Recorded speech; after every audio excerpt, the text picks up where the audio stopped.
Tanuja Sharma. I am your chemistry teacher and welcome to CTS. Okay तो आज की class जो है वो होने वाली है टाइप ऑफ एड्सॉर्प्शन के बारे में. ठीक है, तो हमने लास्ट जो एड्सॉर्प्शन का सीखा था उससे हम आगे बढ़ते हैं and topic is type of adsorption. Adsorption ये टॉपिक आपका सीबीएसई प्लस आपका कॉम्पिटिटिव दोनों के पर्सपेक्टिव से इंपॉर्टेंट है. तो अगर आपको न्यूमेरिकल्स करने हैं, आगे का समझना है, तो this portion is very important. ये आपको समझना पड़ेगा. देखिए टाइप ऑफ एड्सॉर्प्शन में जो क्वेश्चंस आएंगे वो जब आएगा आपका तो मैं बता दूंगी. ठीक है, जो भी आपका क्वेश्चन आएगा सीबीएसई के लिए या नीट के लिए वो मैं पोर्शन पढ़ाते वक्त बता दूंगी. चलिए शुरू करते हैं. देखिए बेटा, जो टाइप ऑफ एड्सॉर्प्शन है यानी कि एड्सॉर्प्शन को किन किन टाइप्स में बांटा गया, तो वो on the basis of two things है. पहला है on the basis of forces, यानी कि एड्सॉर्बेंट और एड्सॉर्बेट इन दोनों के बीच में किस किस तरह के फोर्सेस लगते हैं. And type of on the based of concentration, यानी कि दो चीजें क्या आ गई हमारा बेस्ड ऑन फोर्सेस के बेसिस पर, यानी कि एड्सॉर्बेंट और एड्सॉर्बेट दोनों के बीच में क्या फोर्सेस लगते हैं उनके बेसिस पर, और बेस्ड ऑन कंसंट्रेशन के बेसिस पर. ठीक है, अब देखो बेटा, अगर मैं कंसंट्रेशन के बेसिस पर बात करूं तो दो तरीके का होगा. एक होगा बेटा आपका पॉजिटिव, और पूरा लिख देती हूं बेटा, पॉजिटिव एड्सॉर्प्शन. और दूसरा जो होगा बेटा वो होगा आपका नेगेटिव एड्सॉर्प्शन. ओके, ठीक है. अब आते हैं बेटा पॉजिटिव और नेगेटिव एड्सॉर्प्शन क्या होते हैं. पॉजिटिव एड्सॉर्प्शन का मतलब होता है कि जब सपोज ये आपका एक सरफेस है और इस पर ये आपका एड्सॉर्बेट हो गया, एड्सॉर्बेंट हो गया. ठीक है, अब इस पर जो एड्सॉर्बेट के मॉलिक्यूल्स हैं वो सरफेस पर ज्यादा हो और अंदर यानी कि बल्क में कम हो, तो इसको मैं क्या बोलूंगी, पॉजिटिव एड्सॉर्प्शन. पॉजिटिव एड्सॉर्प्शन का मतलब समझ रहे हो. ठीक है, जो एड्सॉर्बेट है the concentration of adsorbate is more on the surface as compared to bulk, यानी कि बल्क से ज्यादा किस पर हो बेटा, आपका सरफेस पर हो. ठीक है, तो वो क्या हो गया बेटा आपका पॉजिटिव एड्सॉर्प्शन. देख लीजिए यहां बल्क में तो 3 है सिर्फ, और जो सरफेस है उस पर कितने सारे आपके मॉलिक्यूल्स हैं. ठीक है, तो ये हो गया मेरा पॉजिटिव एड्सॉर्प्शन. अब आगे आते हैं नेगेटिव पर. नेगेटिव क्या होगा बेटा, इसका जस्ट ऑपोजिट, बिल्कुल उल्टा. यानी कि जो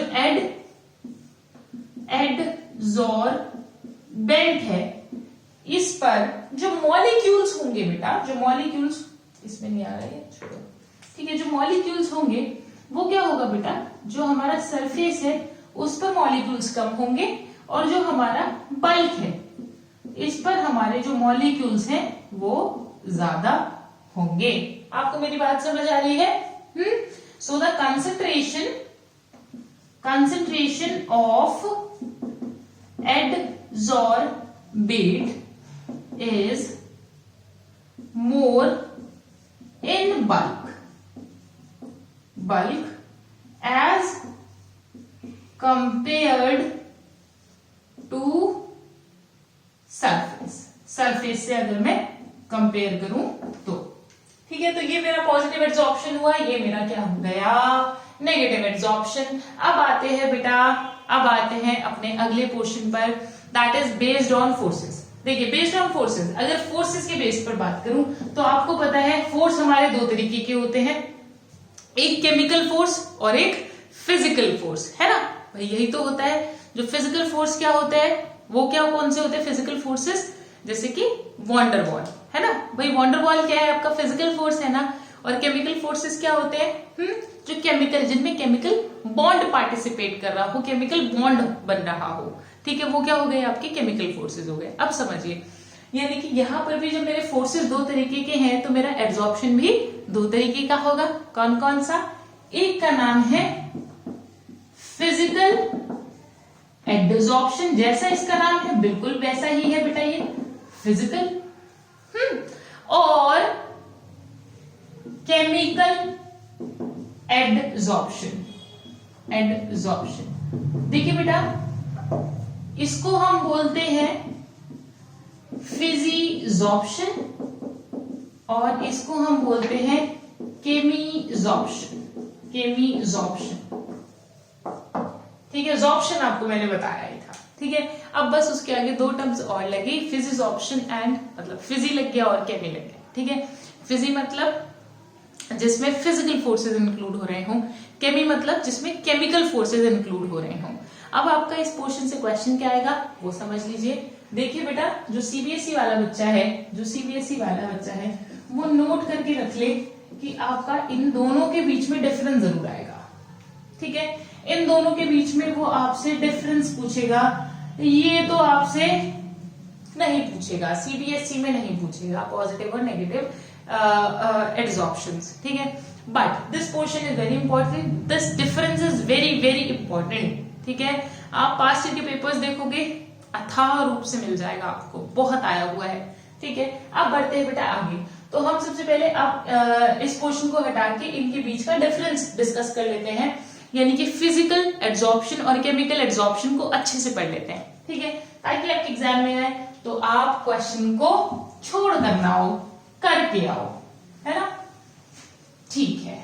तो अब आते हैं बेटा, ये वाला पोर्शन मैंने हटा दिया है, हम आ गए किस पर? फिजिकल बेस्ड ऑन फोर्सेस पर। देखो बेटा, जैसा कि इसका बिल्कुल नाम है, इस तरफ लिख लेती हूं मैं, पूरा हटा देते हैं, यहां लिख दिया मैंने फिजिकल एडसॉर्प्शन, और मैं क्या लिख सकती हूँ इसको? फिजिजॉर्प्शन। देखिए बेटा, डिफरेंस जितने मार्क्स में आता है आपको उसके अकॉर्डिंग लिखना होगा। मेरे हिसाब से 2 मार्क में आएगा, ठीक है। जो डिफरेंस होगा वो आपका 2 मार्क्स में आएगा, तो 2 मार्क्स में एटलीस्ट 4 to 5 पॉइंट्स तो आपको लिखने ही चाहिए, ठीक है, 4 से 5 पॉइंट। और डिफरेंस हमेशा कोशिश करो कि बिल्कुल इसी तरह से लिखो, वैसे जो पैराग्राफ बनाकर आप लिखते हो सीबीएसई में वैसे मत लिखो, ठीक है। जैसे पैराग्राफ बना दिया, केमिजॉर्प्शन का बना दिया और फिर फिजिजॉर्प्शन का, वो आपको बिल्कुल गलत तरीका है डिफरेंस लिखने का, ओके।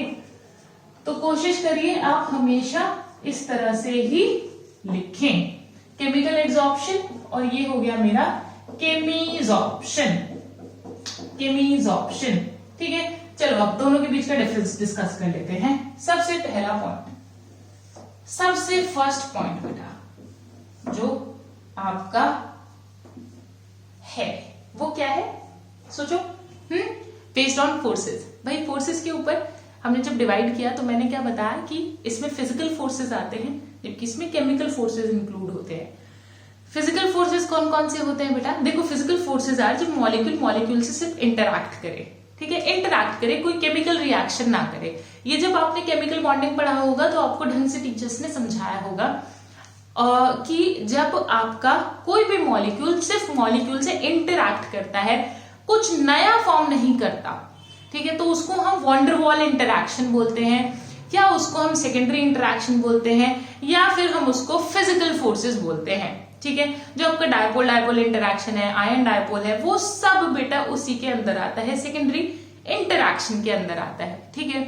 तो ये जो फिजिकल एब्जॉर्प्शन है, इसमें क्या हो रहा है? सिर्फ फिजिकल फोर्सेस, यानी कि सिर्फ वो आपस में एब्जॉर्बेट और एब्जॉर्बेंट क्या करेंगे? सिर्फ आपस में इंटरैक्ट करेंगे। अगर इंटरैक्ट करेंगे तो वो कुछ भी आगे नहीं बनाएंगे। मतलब समझिए बेटा, इंटरैक्ट करने का सिर्फ बातचीत करना, कुछ नया बनाना नहीं बनाना। जैसे कि अगर मैं आपसे पूछूं N2+H2, ठीक है, अगर मैं N2+3H2 डाल दूं तो आप कहोगे फटाफट, आप जल्दी से बोलोगे कि भाई अमोनिया बन जाएगा, इट्स हेबर प्रोसेस, है ना, 6 हो गया। ठीक है, तो ये क्या है बेटा, आप फटाफट से बोल दोगे कि मैम ये तो हेबर प्रोसेस है, ये तो अमोनिया बनाने का प्रोसेस है। तो सोचो ना, पुराने बॉन्ड बन के नए बॉन्ड बने ना, पुराने बॉन्ड टूट कर नए बॉन्ड फॉर्म हुए ना, है ना। तो ये क्या है, इसके अंदर कौन से बॉन्ड्स आ रहे हैं, इसमें केमिकल फोर्सेस इंक्लूड हो रहे हैं। लेकिन अगर मैं आपसे बोलूं कि एब्जॉर्बेट और एब्जॉर्बेंट कुछ नया नहीं बना रहे, सिर्फ आपस में क्या कर रहे हैं बेटा, इंटरैक्ट कर रहे हैं, कुछ भी कोई भी केमिकल बॉन्ड इंक्लूड नहीं होता, तो वो क्या होगा, आपका फिजिकल एब्जॉर्प्शन होगा। ये बिल्कुल उसी तरह से है जैसे कि मैं आपको एग्जांपल दूं, H2O, ठीक है, जो मॉइस्चर होता है बेटा, जो मॉइस्चर होता है उसको एब्जॉर्ब कराने के लिए हम सिलिका जेल का यूज करते हैं। ठीक है, आपने देखा होगा जो वाटर बॉटल्स होते हैं, कोई भी नया सामान जो भी आप खरीदते हैं, ठीक है, तो कंपनी उसमें सिलिका जेल डालकर देती है। सिलिका जेल का एक छोटा सा पैकेट आता है, ठीक है, उसमें छोटे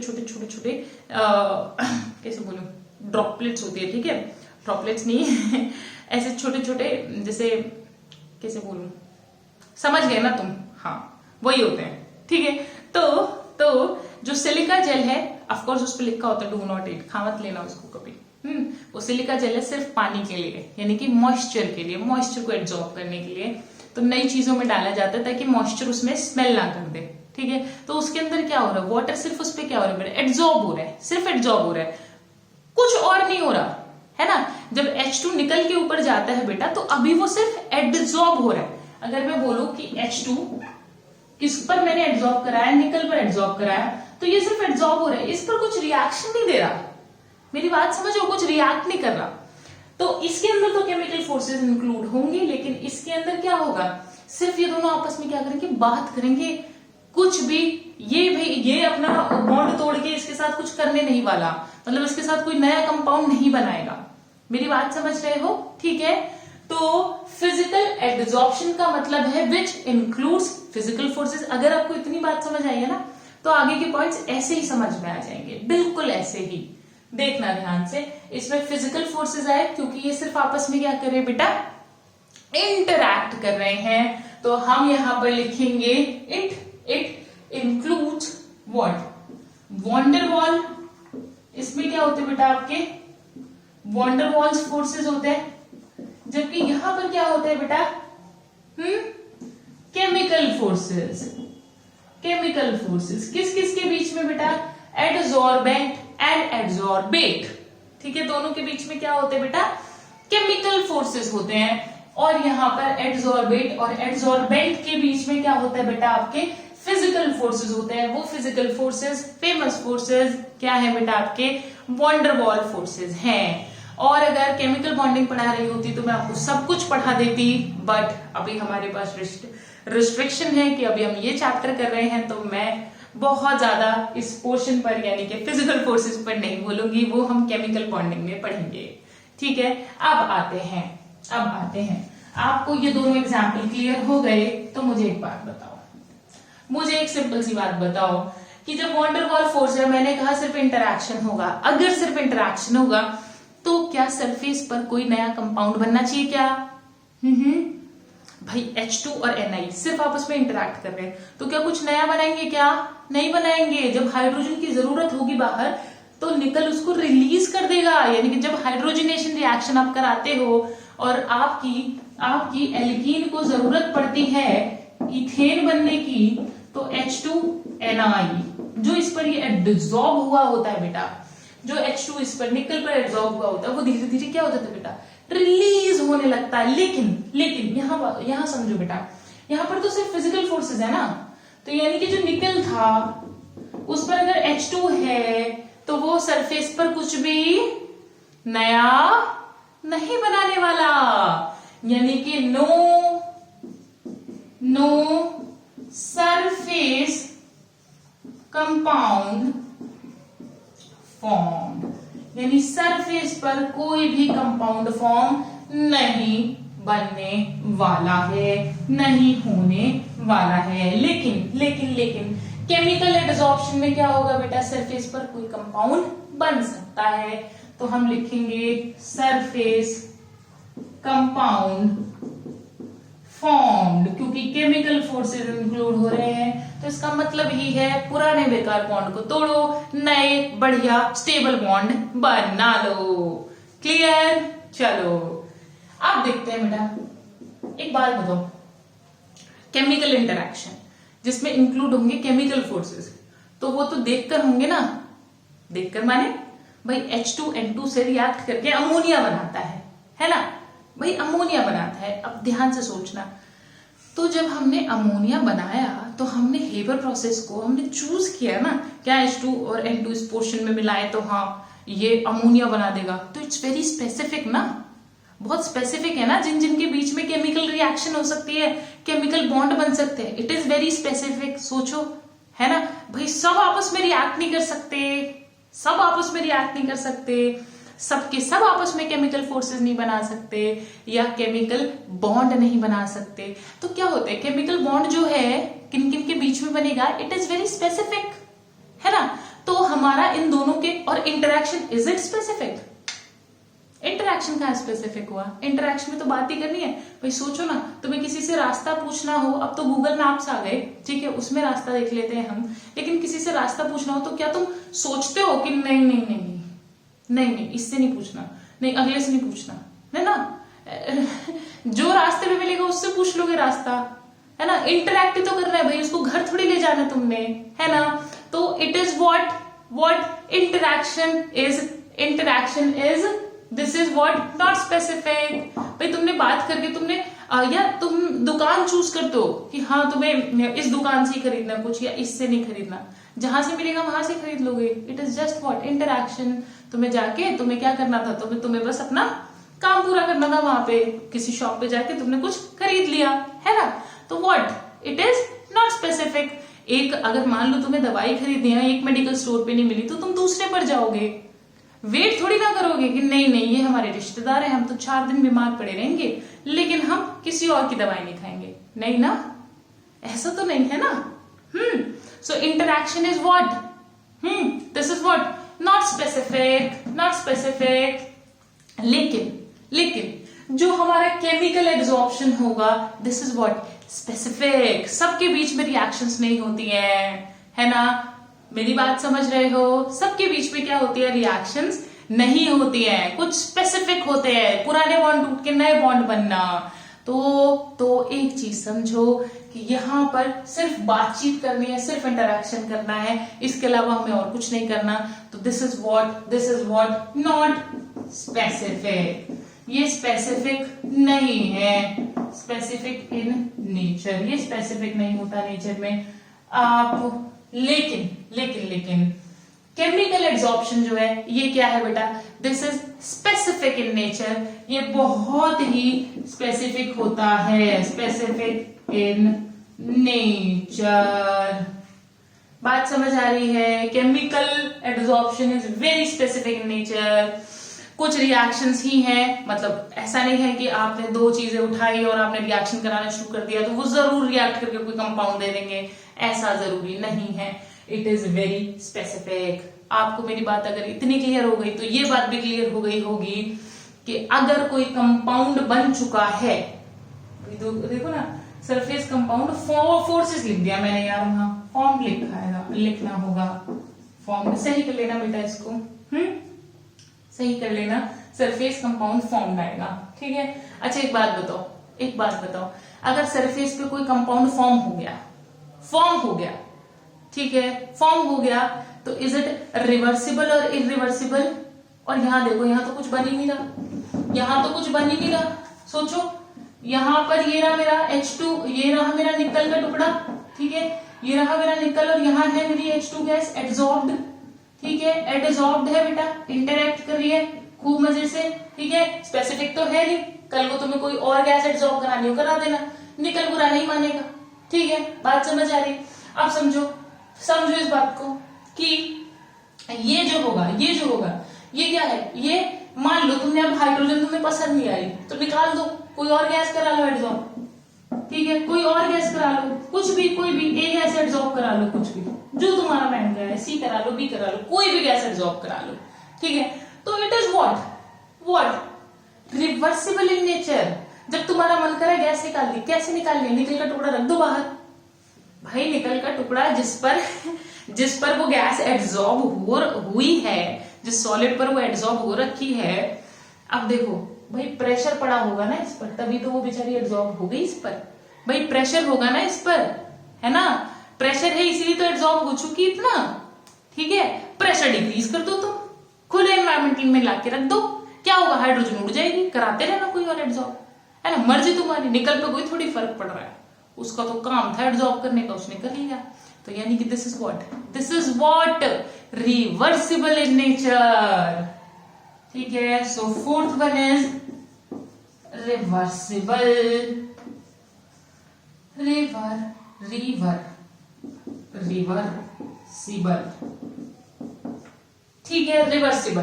अब ये सोचो, अगर कोई एक कंपाउंड फॉर्म हो गया तो क्या उल्टा कर दोगे क्या रिएक्शन को? नहीं कर सकते ना, because it includes chemical forces. Chemical forces, भाई पुराने बॉन्ड बनेंगे, नए बॉन्ड, सॉरी पुराने बॉन्ड टूटेंगे, नए बॉन्ड बनेंगे, इट इंक्लूड्स केमिकल फोर्सेस। और अगर सरफेस पर कोई कंपाउंड फॉर्म हो गया है तो तुम उल्टा नहीं कर सकते कि कंपाउंड से बोलो कि अब तू टूट, नहीं कर सकते ना। मेरी बात समझ रहे हो? तो दिस इज व्हाट, क्योंकि कंपाउंड भी फॉर्म हो गया है, क्योंकि includes chemical forces, chemical forces are strong forces than the physical forces, और स्पेसिफिक भी है इन नेचर। तो ये क्या होगा बेटा आपका इरिवर्सिबल। आप रिएक्शन को रिवर्स नहीं कर पाएंगे। क्या आपको इतनी बात समझ आई? गुड। अब आगे बढ़ते हैं।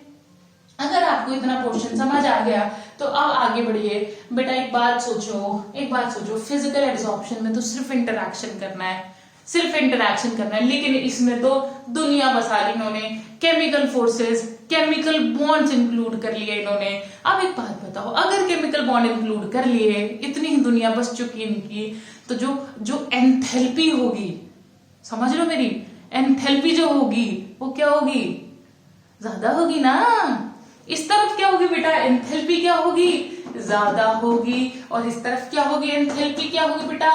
कम होगी। ठीक है, अब एंथैल्पी क्या, याद करो, अभी तो मैं थोड़े इससे पहले वाले लेक्चर में पढ़ाया था, adsorption is a exothermic process. यानी कि अगर केमिकल फोर्सेस इंक्लूड हो रहे होंगे तो हाई एंथैल्पी रिलीज होगी। और फिजिकल में तो सिर्फ इंटरैक्शन है ना, सिर्फ इंटरैक्शन है यार। ठीक है, तो एंथैल्पी थोड़ी क्या होगी? कम ही रिलीज होगी, क्योंकि अभी तो सिर्फ इंटरैक्ट कर रहे हैं, बात ही कर रहे हैं। भाई कोई नया बॉन्ड थोड़ी बन रहा है कि एनर्जी रिलीज हो, है ना, कि पुराना अनस्टेबल बॉन्ड टूट के स्टेबल बॉन्ड बना दे, ऐसा थोड़ी ना है भाई। ठीक है, अब आ जाते हैं बेटा हम फिजिकल एब्जॉर्प्शन में। इस वाले पे बेटा ये जो मैं अनस्टेबल, ये पहले लिख देती हूँ फिर समझा देती हूँ। देखो यहां पर जो मेरी एंथैल्पी होगी, यानी कि मेरा जो डेल्टा एच होगा वो होगा लो। ठीक है, वो होगा लो। कितना होता है? 20 to 40। ठीक है, 20 to 40 kJ पर मोल, किलो जूल पर मोल। और वहीं पर यहां जो डेल्टा एच होता है वो होता है हमारा हाई, वो होता है बेटा 80 to 40 kJ पर मोल। ठीक है बेटा, ये जो मैं आपको बार बार एग्जांपल लेती हूँ, पुराने बॉन्ड टूटेंगे, नए बॉन्ड फॉर्म होंगे, ये उन रिएक्शंस का है, मतलब ये जनरल रिएक्शंस है जो स्टेबल प्रोडक्ट हमें देती हैं। तो ये सिर्फ आपको समझाने के लिए है यहाँ पर। ठीक है, उससे कंफ्यूज ना हो, ये सिर्फ मैं आपको समझाने के लिए बता रही हूँ।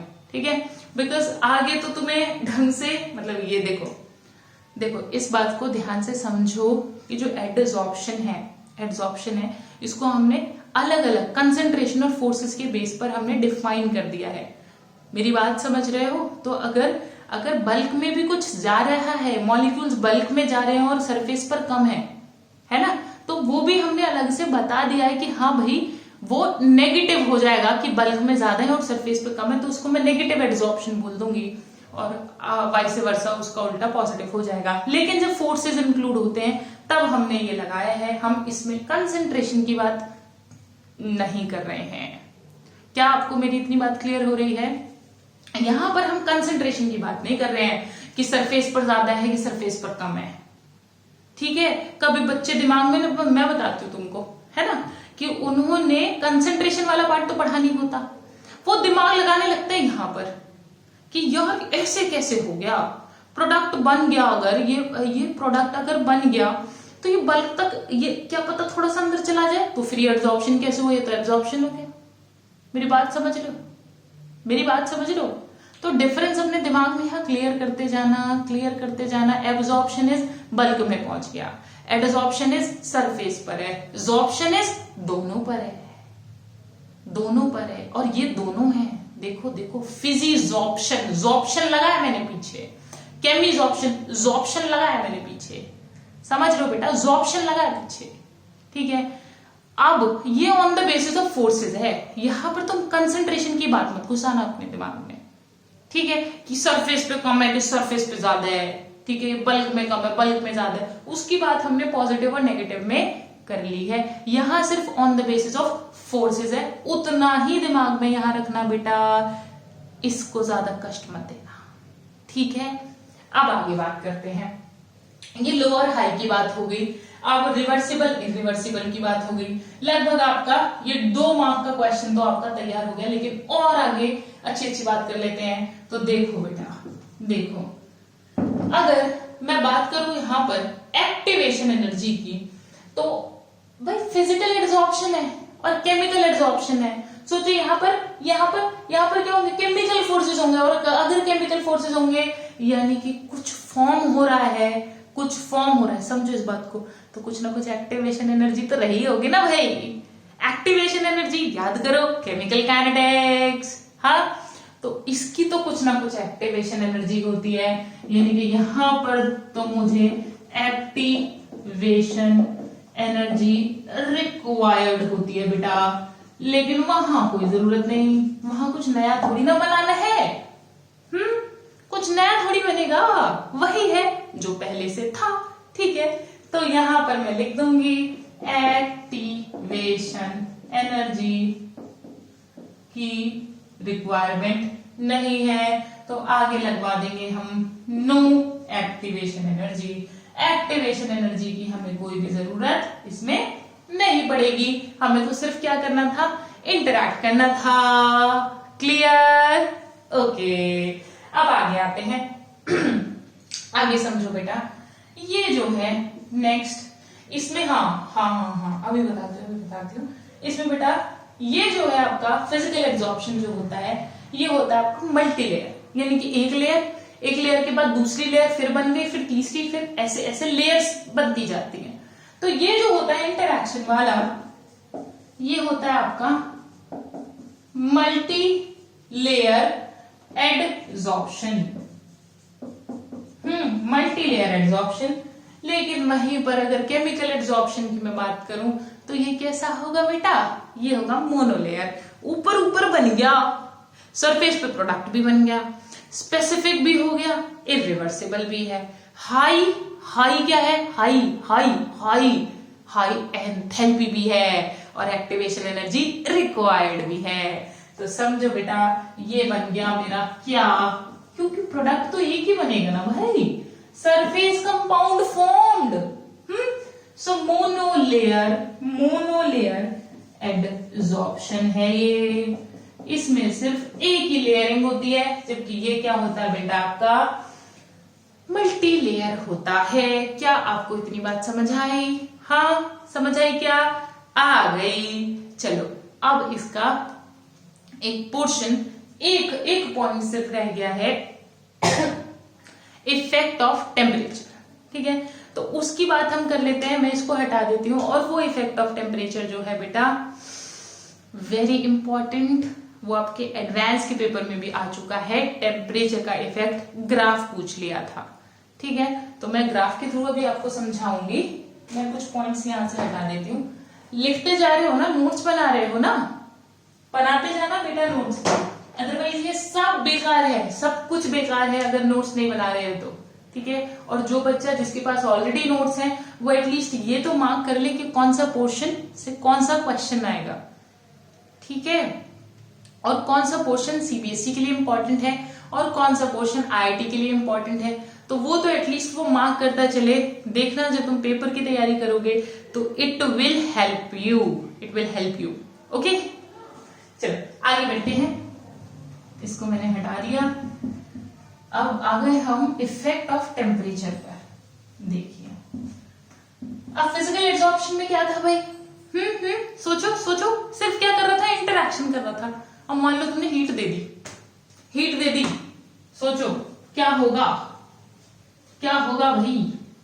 सॉलिड है, सॉलिड पर गैस है, ठीक है, और तुमने दे दी हीट, ठीक है, तुमने दे दी उसको हीट, तो क्या होगा भाई? हाँ, ये रहा मेरा सॉलिड, निकल ले लो, निकल गया, इसको जाना तक में आई है, निकल ले लिया, ठीक है। अब तुमने यहां पर करा दिया बेटा H2 एब्जॉर्ब, ये एब्जॉर्ब हो रखा है बेटा इस पर, सारे में, ठीक है। अब मैंने यहां से दे दी हीट दे दी मैंने, ठीक है, और ये ऊपर का ये भी खुला हुआ है। तो एक बात बताओ, हीट देते क्या होगा भाई? हाइड्रोजन क्या कोशिश करेगा? मैं निकलूं यहां से बाहर? भाई ये तो कोशिश करेगा हाइड्रोजन ये तो सोचेगा बस चलो टाटा बाय बाय, निकल, अगली बार मिलेंगे जब मेरे ऊपर कोई प्रेशर डालेगा और मुझे जबरदस्ती तेरे पास आना पड़ेगा, ठीक है।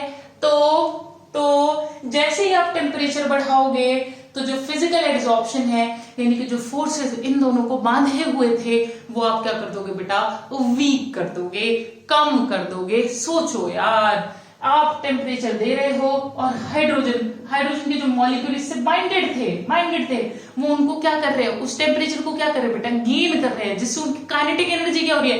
बढ़ रही है। और काइनेटिक एनर्जी बढ़ी तो वो क्या सरफेस पे रुकेगा? क्या क्यों रुकेगा? वो सरफेस पर जाएगा, खुली दुनिया की मौज लेगा, है ना?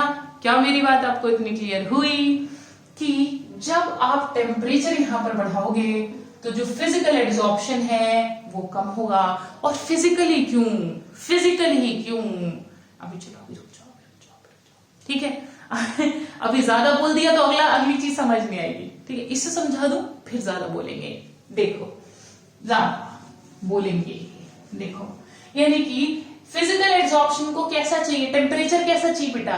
लो टेम्परेचर चाहिए, इसको चाहिए लो टेम्परेचर, ठीक है, लो टेम्परेचर चाहिए। अब देखना बेटा, ध्यान से देखना, ये पोर्शन में अभी आगे भी पढ़ाऊंगी ये ग्राफ, ठीक है, बट अभी थोड़ा शॉर्ट में देख लो, आगे तो ये पूरी तरह से मुझे एक्सप्लेन करने हैं। यहां पर मैंने लिया x/m, यहां पर लिया मैंने टेम्परेचर, ठीक है। अभी x/m समझिए आप, एब्जॉर्प्शन है ये, ठीक है। अभी क्लियर करेंगे बेटा अगले पार्ट में कि x/m कहां से आया, और ये है मेरा टेम्परेचर। अभी बस आप ग्राफ समझ लो, ठीक है। तो जो बेटा इसका ग्राफ होता है वो कुछ इस तरीके का आता है कि जैसे जैसे आप इस तरफ जाओ तो आप क्या करो बेटा? इस तरफ जा रहे हो तो भाई इधर जा रहे हो तो टेम्परेचर बढ़ रहा है, इधर जा रहे हो तो टेम्परेचर कम हो रहा है। तो यहाँ देखो, जैसे जैसे आप टेम्परेचर को कम करते जाओगे, एब्जॉर्प्शन देखो बढ़ता रहा है। यहाँ पे आ गया भाई, यहाँ पे आ गया। यहाँ देखो, ये टेम्परेचर जो था, ये वाला टेम्परेचर ज्यादा होगा इसके कंपैरिजन में। यहाँ T1 है, मान लो यहाँ T2 है, ठीक है, तो T2 ऑफ कोर्स ज्यादा होगा। अगर T2 ज्यादा है तो देखो एब्जॉर्प्शन देखो नीचे आ रहा है। यानी कि ये क्या कह रहा है कि जैसे जैसे आप टेम्परेचर को बढ़ा रहे हो, टेम्परेचर को कम कर रहे हो, ठीक है, टेम्परेचर को कम कर रहे हो, x/m क्या हो रहा है बेटा? बढ़ रहा है। क्या आपको इतनी बात समझ आई? यही बहुत ही इंपॉर्टेंट ग्राफ है आपके नीट और IIT वालों, देख लो बेटा, ये बहुत ही इंपॉर्टेंट ग्राफ है, ठीक है। और ये जो ग्राफ है, इसमें इन दोनों के बीच में जब ग्राफ प्लॉट किया जाता है तो प्रेशर को कांस्टेंट रखा जाता है। और आप पढ़कर आए हो और कि अगर प्रेशर कांस्टेंट हो तो उस वाले ग्राफ को क्या बोलते हैं बेटा?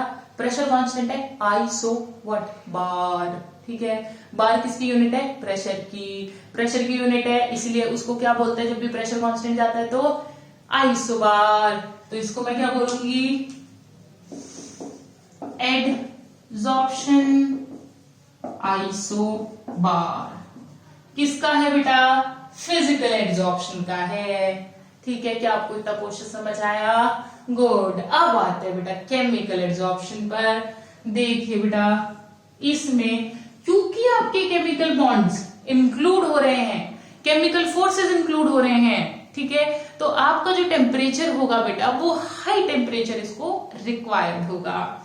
यानी कि यहां मैं क्या लिख दूं, यहां तो इसको लो टेम्परेचर चाहिए था, लेकिन यहां पर क्या चाहिए बेटा, इसको हाई टेम्परेचर चाहिए। जब आप हाई टेम्परेचर देंगे तो जो केमिसॉर्प्शन है वो बहुत तेजी से बढ़ता है। यहां पर अगेन मैं लिख दूं एडसॉर्प्शन, ये हो गया मेरा टेम्परेचर, प्रेशर मेरा कांस्टेंट है, तो ये बन गया एडसॉर्प्शन आइसोबार।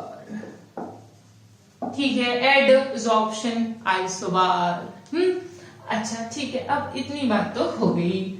अब अगर बढ़ेगा तो वो कैसे बढ़ता है, देखो बेटा वो बढ़ता है कुछ इस शेप में, बढ़ता गया, देख लो बढ़ रहा है बेटा, बढ़ रहा है। ठीक है, लेकिन होता क्या है बेटा, क्योंकि आपको पता है कि एक टाइम पर सोचो, एक टाइम पे तो प्रोडक्ट फॉर्म हो जाएगा ना, सरफेस पर कोई नया कंपाउंड फॉर्म हो रखा होगा, तो इस सरफेस पर कुछ ना कुछ फॉर्म हो जाएगा। ठीक है, ये मान लो ये केमिसॉर्प्शन हो रहा है और सरफेस पर यहाँ कुछ फॉर्म हो गया। आप जब तक ये सरफेस पर फॉर्म नहीं हुआ था तब तक तो टेम्परेचर हेल्प कर रहा था उसे बनने में, बॉन्ड को तोड़ने में, नए बॉन्ड बनने में हेल्प कर रहा था, समझो इस बात को, है ना।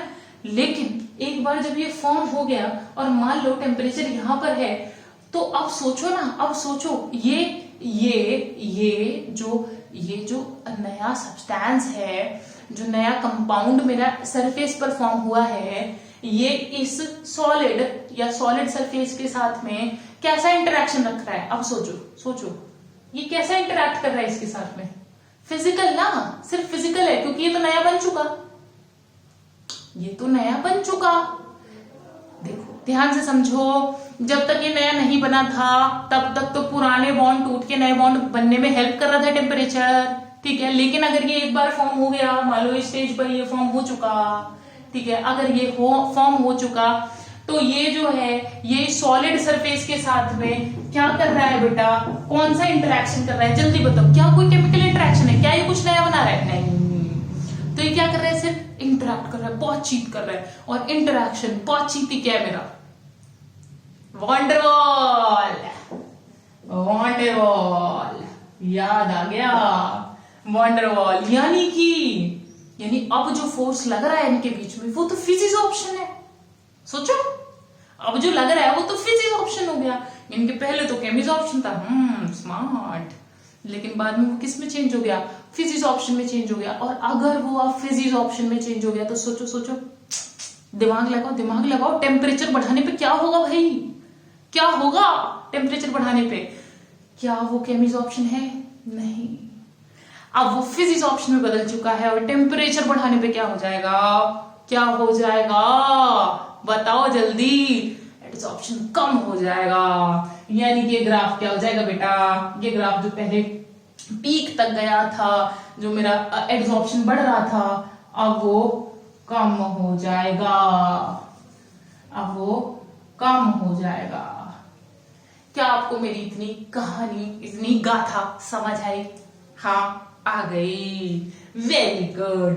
ठीक है, तो ये था मेरा फिजिकल एडसॉर्प्शन और केमिकल एडसॉर्प्शन के बीच का डिफरेंस। ठीक है, ये वाला पोर्शन बेटा निहायत ही वेरी इंपॉर्टेंट है, बहुत ही इंपॉर्टेंट पोर्शन है ये फिजिकल एडसॉर्प्शन और केमिकल एडसॉर्प्शन का। ये आपको कंपटीशन वालों बेटा ये छोड़ कर नहीं जाना है। आईआईटी और नीट वालों बेटा सुन लो, ये ग्राफ बहुत ही इंपॉर्टेंट है। आइसोबार एडसॉर्प्शन आइसोबार होता है पहले केमिसॉर्प्शन और बाद में वो किस में कन्वर्ट हो जाता है, फिजिसॉर्प्शन में। इसीलिए इनिशियली तो टेम्परेचर बढ़ाने पर, हाई टेम्परेचर, ठीक है, इनिशियली टेम्परेचर इंक्रीज करने पर एडसॉर्प्शन यानी कि केमिसॉर्प्शन लिख सकते हो बेटा, chemisorption increases, but after some time